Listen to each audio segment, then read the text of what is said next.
नमस्कार दोस्तों, एक बार फिर से स्वागत है आपका अपनी यूट्यूब चैनल कचौरिया स्टडी पॉइंट पे। दोस्तों, अपने साइंस के कुछ टॉपिक पढ़ रहे हैं, जिसमें अभी अपने कक्षा 7 का चैप्टर नंबर 9 पढ़ेंगे। ये सारे के सारे अध्याय है दोस्तों, मैं आपको राजस्थान बोर्ड की जो बुक है उससे करवा रहा हूँ।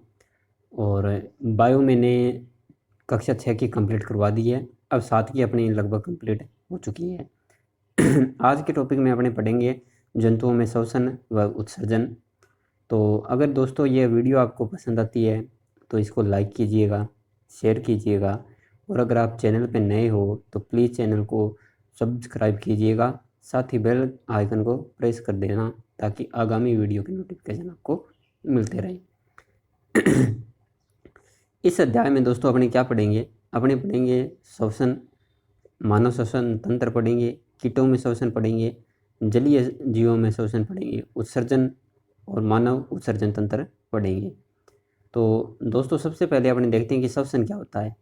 श्वसन क्या होता है कि हमारा जो शरीर है वो छोटी छोटी असंख्य कोशिकाओं से मिलकर बना है। जब हम सांस लेते हैं तो ऑक्सीजन से समृद्ध वायु नथुनों से शरीर में प्रवेश करती है। इस क्रिया को अंतःश्वसन कहते हैं। अंततः यह ऑक्सीजन कोशिकाओं तक पहुंचती है। कोशिकाओं में ये संचित भोजन का विखंडन करती है, जिससे ऊर्जा, जल और कार्बन डाइऑक्साइड बनती है। इस कार्बन डाइऑक्साइड को हम पुनः श्वसन के द्वारा बाहर निकाल देते हैं। इसे अपनी उत्श्वसन कहते हैं। तो यानी अंतःश्वसन में तो क्या होगा, अपने जो ऑक्सीजन है उसको अंदर लेते हैं, और उत्श्वसन क्या होगा, अपने CO2 यानी कार्बन डाइऑक्साइड को बाहर निकालते हैं। सभी प्राणियों में श्वसन की प्रक्रिया समान है, परंतु भिन्न भिन्न श्रेणियों के प्राणियों में श्वसन के भिन्न भिन्न अंग होने के कारण श्वसन की क्रियाविधि में भिन्नता पाई जाती है। श्वसन की प्रक्रिया तो समान होती है, लेकिन क्या है, जो अंग है ना जिनसे श्वसन लेता है वो भिन्न हो सकते हैं। ये इधर मानव श्वसन का जो तंत्र है उसका चित्र दर्शाया है। और इसमें सबसे पहले देखिए, ऊपर नासा गुहा दर्शा रखी है, फिर घर्षणी दिखा रखी है, सौर यंत्र हो गए, श्वास नली हो गई, और ये श्वसन नली हो गई, श्वसनी हो गई, और ये फेफड़े हो गए, और इधर श्वसन नलिकाएं हो गई। अब मानव में श्वसन देखते हैं अपने कैसे होता है कि जब हम सांस लेते हैं तो नथनों से वायु नासा गुहा में प्रवेश करती है। नासा गुहा से यह वायु श्वास नली के से होकर फेफड़ों में पहुंचती है। हमारे शरीर की वक्ष गुहा में 2 फेफड़े होते हैं। ये पसलियों के पिंजरे में सुरक्षित रहते हैं। इसके बीच एक बड़ी पेशीय परत पाई जाती है जिसे डायफ्राम कहते हैं। ये देखिए दोस्तों, जो फेफड़ों के नीचे वाला पार्ट है ना, ये वाला देखिए यहाँ पे, ठीक है, ये यहाँ पे क्या पाया जाता है, अपने डायफ्राम होता है, ठीक है। अंतःश्वसन के समय पसलियाँ बाहर की ओर और डायफ्राम नीचे की ओर गति करता है, जिससे वक्ष गुहा का आकार बढ़ जाता है और वायु फेफड़ों में बढ़ जाती है। उच्च श्वसन के समय पसलियाँ अंदर की ओर तथा डायफ्राम अपनी पूर्व स्थिति में आ जाता है। इससे वक्ष गुहा का आयतन कम हो जाता है और वायु फेफड़ों से बाहर निकाल दी जाती है। तो दोस्तों ये दोनों ही प्रक्रिया आपको याद रखनी है कि किस में क्या है, डायफ्राम का आकार प्रारंभिक स्थिति में रहता है और किस में डायफ्राम का आकार है वो नीचे जाता है। तो ये अक्सर एग्जाम में पूछा जाता है, इसको आपको याद रखना है। इसको एक प्रयोग के द्वारा भी दर्शाया है बुक में अच्छी तरीके से। ये प्रयोग वगैरह आप वीडियो को पॉज करके एक बार देख सकते हो। जो अपने काम की चीज़ है वो अपने पढ़ते हैं। देखिए दोस्तों, आपको याद रखना है कि जो गाय, बकरी, सर्प, पक्षी, शेर आदि में मनुष्यों के समान ही क्या होते हैं, फेफड़े पाए जाते हैं। अलग अलग वर्गों के जीवों में श्वसन के लिए फेफड़े के स्थान पर श्वसन क्रिया हेतु विशेष प्रकार के अंग पाए जाते हैं। आओ इन विशेष प्रकार के अंगों के बारे में जानकारी करते हैं। जैसे कि सबसे पहले अपने पढ़ते हैं कीटों में श्वसन। कीटों में श्वसन तंत्र कौन सा होता है दोस्तों? जो श्वसन रंध्र है उसके द्वारा ये क्या करते हैं, श्वसन करते हैं। कॉकरोच व अन्य कीटों के शरीर के पार्श्व भाग में छोटे छोटे छिद्र होते हैं। ये छिद्र श्वसन रंध्र कहलाते हैं। कीटों में वायु नलिका का जाल बिछा होता है, जिन्हें श्वास प्रणाल कहते हैं, जहाँ गैसों का विनिमय होता है। ऑक्सीजन समृद्ध वायु श्वास रंध्रों से श्वास प्रणाल में जाती है। तथा अंततः यह कोशिका में पहुंचती है। इस प्रकार कोशिकाओं से कार्बन डाइऑक्साइड श्वास प्रणाली में आते हैं, वहां से यह कार्बन डाइऑक्साइड श्वास रंध्रों के द्वारा बाहर निकाल दी जाती है। इसके अलावा देखिए जलीय जीवों में शोषण। जलीय जीवों में क्या होते हैं, क्लोम या गिल होते हैं। जो पिछली चैप्टर था उसमें भी मैंने आपको बताया था, ये मछली वाला, और उसमें मैंने आपको बताया भी था कि ये इम्पोर्टेंट है, काफ़ी एग्जाम में पूछा जाता है। जलीय जीव जैसे मछली में क्लोम, जिन्हें गिल या गलफड़े भी कहते हैं, पाए जाते हैं। और क्लोम त्वचा के बाहर निकले होते हैं दोस्तों, तो त्वचा के बाहर की ओर स्थिति होती है इनकी। ये क्लोम जल में घुली हुई ऑक्सीजन का अवशोषण करते हैं। क्लोम में अनेक रक्त वाहिनियाँ पाई जाती है। इन रक्त वाहिनियों में गैसों का आदान प्रदान होता है। ये मछली दर्शा रखी है।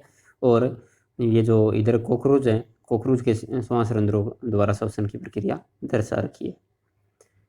केंचुआ, जोंक आदि जीव अपनी नम व श्लेष्मीय त्वचा द्वारा श्वसन की क्रिया करते हैं। तो अक्सर एग्जाम में ये क्वेश्चन आता है कि केंचुआ का जो श्वसन तंत्र है, यानी केंचुआ किसके द्वारा श्वसन करता है, तो त्वचा के द्वारा दोस्तों करता है। ये आपको याद रखना है। इसके अलावा जोंक है ना, जोंक में भी यही गुण पाया जाता है।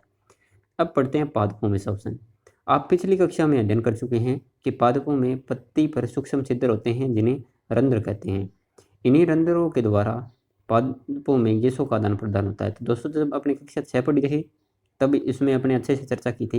अगर आपने वो वीडियो नहीं देखी है तो इस प्ले लिस्ट में आपको वो मिल जाएगी, प्लीज़ उसको भी आप जरूर देखिएगा। देखिए क्या पौधों की जड़ें भी श्वसन करती है, आइए जानते हैं। देखिए कि खेत में उगे एक अवांछनीय पौधे को जड़ सहित सावधानी पूर्वक उखाड़िए व उनकी जड़ों का ध्यानपूर्वक अवलोकन कीजिए। अवांछनीय यानी जैसे वो खरपतवार वगैरह होती है ना, उसके बारे में बताया दोस्तों। कहीं कोई जो अच्छा पेड़ है उसको मत उखाड़ देना, ठीक है। जड़ों के मूल रोमों में अनेक मृदा कण चिपके हुए हैं। मूल रोमों के द्वारा मृदा कणों के मध्य पाए जाने वाले रिक्त स्थानों से ऑक्सीजन ग्रहण करती है। इस प्रकार पादपों में मूल से श्वसन की क्रिया होती है। तो याद रखना है कि पादपों में जो श्वसन की क्रिया है वो किससे होती है, मूल से होती है, ठीक है। अब अपने और जो पत्तियां हैं, पत्तियों से क्या है, गैसों का विनिमय होता है, ठीक है, आदान प्रदान होता है। उत्सर्जन देखते हैं अपने, उत्सर्जन क्या होता है। उत्सर्जन में देखिए आपको जो काम की चीज़ है वही अपने देखते हैं। जो पसीना वगैरह है ना, वो क्या होता है अपने शरीर का, उत्सर्जन के द्वारा ही क्या है, शरीर से बाहर निकलता है ये, ठीक है, और जिंदगी अपने कार्य वगैरह करते हैं, ठीक है। तो जो पसीने में क्या होते हैं, कुछ अपने जल व लवणों का क्या होता है, ये मिक्सचर होता है, ठीक है।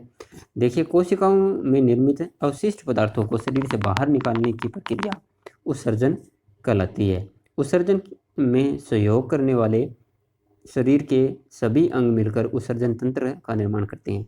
तो उत्सर्जन तंत्र में मूल से क्या आते हैं, देखिए मानव में देखते हैं अपने सबसे पहले मानव उत्सर्जन तंत्र में। मानव में दो वृक्क, मूत्रवाहिनियाँ, मूत्राशय तथा मूत्र मार्ग मिलकर उत्सर्जन तंत्र का निर्माण करते हैं। रक्त में उपस्थित अवशिष्ट पदार्थों को अलग करने का कार्य दो वृक्कों में होता है। जल में घुले हुए ये अपशिष्ट मूत्र के रूप में मूत्रवाहिनियों द्वारा मूत्राशय में आते हैं। मूत्राशय से एक पेशीय नली जुड़ी होती है, इसे मूत्र मार्ग कहते हैं। मूत्र मार्ग एक छिद्र द्वारा शरीर से बाहर खुलता है, जिसे मूत्र रंध्र कहते हैं। मूत्राशय से मूत्र मार्ग से होता हुआ मूत्र रंध्र द्वारा बाहर निकाल दिया जाता है। तो ये जो मानव का उत्सर्जन तंत्र है उसका चित्र दर्शाया हुआ है। इसमें वृक्क हो गए, मूत्र वाहिनियाँ हो गई, मूत्राशय हो गया और मूत्र मार्ग हो गया, ठीक है। तो इसको भी आप अच्छे से याद रखिएगा। अब देखते हैं योग। योग क्या है कि आज के परिवेश में हमारे शरीर व जीवन को योग द्वारा क्रमशः स्वस्थ और खुशहाल बना सकते हैं। आज के दूषित वातावरण में योग एक ऐसी विधा है जिसका कोई प्रतिकूल प्रभाव यानी साइड इफेक्ट बोलते हैं जिसको, नहीं है। योग के अनेक आसन एवं कपालभाति, अनुलोम विलोम, भ्रामरी आदि प्राणायाम की क्रियाएं हमें अनेक रोगों से मुक्त करवाती है। योग व प्राणायाम मन को शांत करते हैं। श्वसन उच्च रक्तचाप को सामान्य करता है। और वज्रासन देखिए पाचन से जुड़ी समस्याओं के समाधान में मदद करता है। तो अपने ये जो पीछे चैप्टर पढ़े थे उनमें अपने वज्रासन आपको मैंने बताया भी था। ठीक है, आज के इस कंप्यूटर युग में दिन भर कंप्यूटर पर कार्य करते रहने से पीठ व गर्दन में दर्द होने लगता है। ऐसे में शलभासन तथा ताड़ासन हमें दर्द निवारक दवाओं से मुक्ति दिलाता है। तो आपको याद रखना है कि कौन से योग किस बीमारी के मध्य काम आते हैं। ठीक है, ये आपको याद रखना है। योग में ऐसे अनेक आसन हैं जिनको जीवन में अपनाने से कई बीमारियों से दूर रहा जा सकता है तथा अपनी सेहत को चुस्त दुरुस्त किया जा सकता है। योग से शरीर को रोगों से लड़ने की ताकत मिलती है, अर्थात योग व प्राणायाम से रोग प्रतिरोधक क्षमता बढ़ती है। योग हमारी शारीरिक, मानसिक और आत्मिक स्वास्थ्य के लिए क्या होता है, लाभदायक होता है। यह हमारे जीवन को तनाव मुक्त बनाता है। हमारे देश की ऋषि परंपरा की देन इस योग को आज विश्व भी अपना रहा है, जिसका परिणाम है कि 21 जून को अंतर्राष्ट्रीय योग दिवस मनाए जाने के लिए संयुक्त राष्ट्र में हमारे माननीय प्रधानमंत्री महोदय द्वारा रखे गए प्रस्ताव को 177 देशों ने अत्यंत सीमित समय में पारित कर दिया और 21 जून 2015 को प्रथम अंतर्राष्ट्रीय योग दिवस पूरी दुनिया में बड़े उत्साह से मनाया गया। तो ये जो अपने प्रधानमंत्री है, इनके द्वारा सबसे पहले आपको याद रखना है कि जो अंतर्राष्ट्रीय योग दिवस है ना, इसकी जो प्रस्ताव है ये लाया गया था और सभी देशों ने इस पर समझौते पे हस्ताक्षर किए थे। और पहला जो योग दिवस है वो 21 जून 2015 को मनाया गया था, अंतर्राष्ट्रीय योग दिवस। ठीक है, गीता में भी लिखा है कि योग स्वयं के माध्यम से स्वयं तक पहुंचने की यात्रा है। आइए इस यात्रा में शामिल होकर हम सब अपने जीवन को स्वस्थ रखें। ये पाठ का दोस्तों सार है। वीडियो को पॉज करके इसको आप ज़रूर देखिएगा। अब इसके कुछ क्वेश्चन देखते हैं अपने कि जल में घुली ऑक्सीजन का उपयोग करने में सहायक है। तो क्लोम है दोस्तों, वो जलीय जीवों के लिए क्या करते हैं, श्वसन का कार्य करते हैं। तो इसका निश्चित ही उत्तर क्या हो जाएगा, ऑप्शन नंबर फर्स्ट हो जाएगा, क्लोम। ठीक है, और कीटों में श्वसन अंग है, तो कीटों में श्वसन अंग कौन सा है दोस्तों, कीटों में श्वसन अंग जो कॉकरोच में अपने पढ़ा था, श्वास रंध्र होते हैं। ठीक है, त्वचा द्वारा श्वसन कौन करता है, तो त्वचा द्वारा दोस्तों मैंने आपको बताया था केंचुआ करता है और अक्सर एग्जाम में ये क्वेश्चन आया है। अवशिष्ट पदार्थों को बाहर निकालने के प्रक्रिया को क्या कहते हैं, उत्सर्जन कहते हैं। उत्सर्जन में बताना है दोस्तों कि उत्सर्जन की जो प्रक्रिया होती है उसमें डायफ्राम कैसे गति करता है वो आपने देखना है। जब उत्सर्जन होता है तो उत्सर्जन में क्या होता है, पसलियाँ क्या होती है, अंदर की ओर होती है और डायफ्राम क्या होता है, अपनी पहली स्थिति में होता है। ठीक है, और जब अंतःश्वसन होता है तो क्या होता है, पसलियाँ क्या होती है, बाहर की ओर होती है। ठीक है, और डायफ्राम क्या होता है, नीचे की ओर होता है। ठीक है, और कीटों में वायु नलियों द्वारा बिछा जो जाल होता है उन्हें अपने क्या कहते हैं, तो जो कीटों द्वारा ये जो बिछा हुआ जाल होता है दोस्तों, इसको अपने श्वास प्रणाल कहते हैं, जो अपने कॉकरोच वाला पढ़ा था उसमें ये था। ठीक है, तो आशा करता हूँ दोस्तों ये चैप्टर आपके समझ में आया होगा। अगर आपके कुछ इसमें डाउट है या वीडियो से संबंधित कुछ प्रॉब्लम है तो कमेंट सेक्शन में ज़रूर बताइएगा। और अगर वीडियो पसंद आई है तो इसको लाइक और शेयर ज़रूर कीजिएगा और साथ ही चैनल को सब्सक्राइब भी कीजिएगा। तो दोस्तों मिलते हैं नेक्स्ट वीडियो में एक नए टॉपिक के साथ। तब तक के लिए जय हिंद, वंदे मातरम।